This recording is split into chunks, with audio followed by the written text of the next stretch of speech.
News Radio 102.9 KARN. Senator Tom Cotton, good morning to you, sir. How are you doing today? Hey, Kevin, it's great to be on with you, especially after such great news. Congratulations to all those who are involved in that very dangerous rescue of those young boys and their coach in that cave in Thailand. I know the whole world was watching.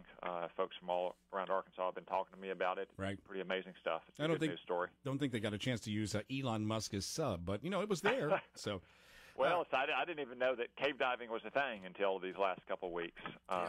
But obviously it's very different, very dangerous compared to open seas diving. And I just really admire everyone that was involved in it and was willing to put their own lives at risk to save those young boys' lives.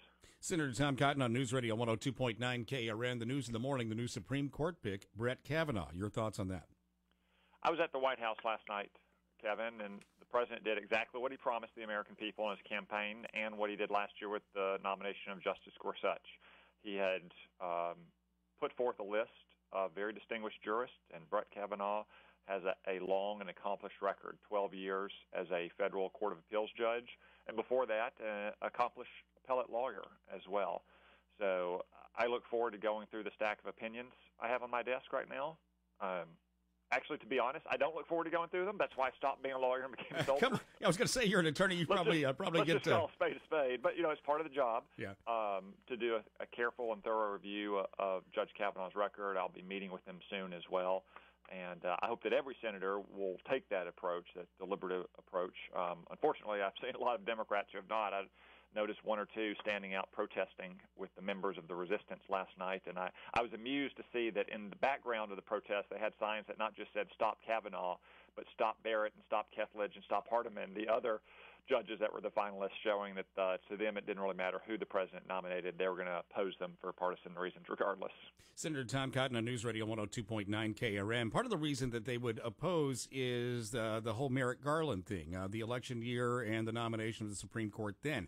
Is it fair to nominate a Supreme Court justice in what would be an election year? Yes, of course, Kevin. I mean, President Obama nominated Elena Kagan in 2010. The Senate confirmed Elena Kagan. 2016 was a very different circumstance than today. You had a lame duck president who had less than a year in office. You were in the middle of a hotly contested presidential campaign. And Senator McConnell rightly decided, and I supported his decision, to let the American people have their say.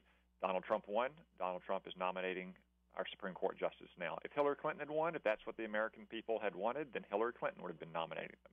That was the right call at the time, and certainly very different circumstances than we face today. Would there not be resistance from the Republican Party? Say Hillary Clinton won the White House. It's all hypothetical, but I can only assume that the Republicans would oppose too, correct? Well, I'll just say that some of the names she suggested in the campaign, I might have very well voted against because I don't think that a lot of the judges that either her husband did nominate, that Barack Obama nominated, or that she suggested that she might nominate, are faithful to the laws as the people's representatives in Congress write them, or to the Constitution as it was written by our founding fathers. And that's really what these decisions should be based on, Kevin. Not a nominee's personal views, not his or her personal background, but his jurisprudence and whether he will follow the Constitution and the laws of our nation as they are written, apply them faithfully, which means sometimes, as Nino Scalia famously liked to say, you will not like the results you reach as a judge.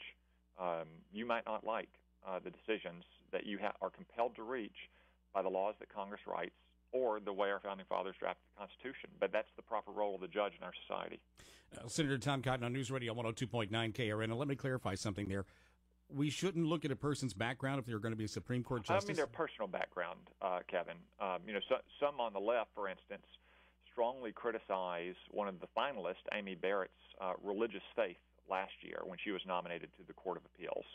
Those kind of personal matters should not really have a heavy influence on the nomination of the Supreme Court. It should be about the nominee's jurisprudence and whether that nominee will faithfully apply the laws and the Constitution as they are written to the case in front of him, and not let his personal background, his personal views weigh in.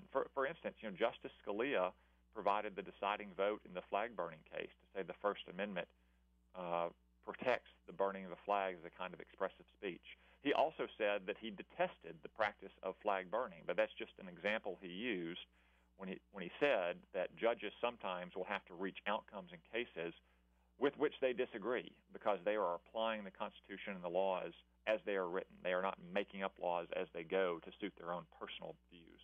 Either way, it's more paperwork, and I know that's your happy place, right? So loving that. Senator Tom Cotton, News Radio 102.9 KRN. Let's pivot. Tariffs, the trade war with China going on. You seem to support the Trump administration in this. Has that changed? Well, what I support, Kevin, is the president trying to get a better deal for our manufacturers, for our farmers, for our ranchers, and our foresters. Take China, for instance. China blocks a lot of the products that we make in Arkansas from being sold at all into that country. That's to say nothing of what they do to threaten our security and the privacy of individual Americans. The president has said all along he does not want a trade war with these countries. He simply wants these countries to start behaving in a fair and reciprocal manner. I think that is a good goal, and I think that we need to wait and see how some of these things play out before we call them a success or a failure. The goal is not to impose tariffs and then get into an escalating trade war. The goal is to make sure that trading partners treat our farmers and our ranchers, our foresters, our manufacturers on a fair and reciprocal basis. Senator Tom Cotton on News Radio 102.9 KRN. There have been lots of concerns about the whole idea of this from other lawmakers in our state, from farm and business organizations too. Say that there's a soybean farmer from Arkansas that comes to you and says, Senator Cotton, what about the tariffs? What are you going to tell them? Well, I'd like you to be able to sell your soybeans into China without any tariff at all. I'd like our rice producers to be able to do that. I'd like them to open up to our beef and our poultry producers as well.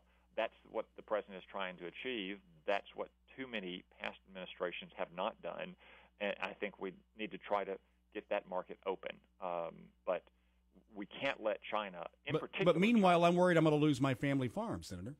Well, we certainly want to make sure that that does not happen.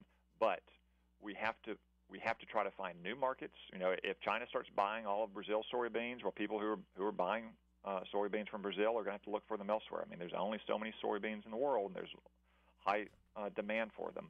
We'll work with these farmers to try to find new markets for them to ensure that they remain viable.